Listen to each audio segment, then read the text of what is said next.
ഇപ്പം ഞാൻ CA പോകുന്ന ഒരു സ്റ്റുഡൻ്റ് ആണെന്ന് വിചാരിക്കുക, അല്ലെങ്കിൽ എൻ്റെ മകൻ പോവുകയാണെങ്കിൽ CA പഠിക്കാൻ ആഗ്രഹിച്ചു.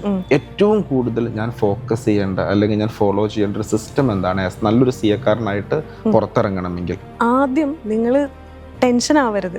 കാരണം പല ഡൈവേർഷനും ഉണ്ടാവും. എല്ലാവരും പറയാൻ പോകുന്നത് ഇത് നിനക്ക് പറ്റുമോ, എത്രയും പഠിക്കാനുണ്ട്. പിന്നെ CA മെയിൻ ഒരു സ്പെഷ്യാലിറ്റി എന്താ വെച്ചാൽ, അഥവാ നമ്മൾ ഒരു പേപ്പർ ഫെയിൽ ആവോ എന്തെങ്കിലും സംഭവിച്ചാൽ നമുക്ക് ആ പേപ്പറല്ല, ആ ഗ്രൂപ്പിലെ എല്ലാ പേപ്പേഴ്സും നെക്സ്റ്റ് ടൈം എഴുതണം. പിന്നെ ഗ്രൂപ്പ് ടോട്ടലിൽ വേണം, ഇൻഡിവിജ്വൽ പാസ് പെർസെൻറ്റേജും വേണം, എന്നാലേ നമുക്കതിൽ പാസ്സാവാൻ പറ്റുള്ളൂ. എനിക്കത് ചെയ്യാൻ പറ്റും എന്നുള്ളൊരു കോൺഫിഡൻസ് അതിൽ വേണം. ഇപ്പോഴത്തെ കാലത്ത് അറിയാലോ, നമുക്ക് സോഷ്യൽ മീഡിയ പലതും ഉണ്ടാവും.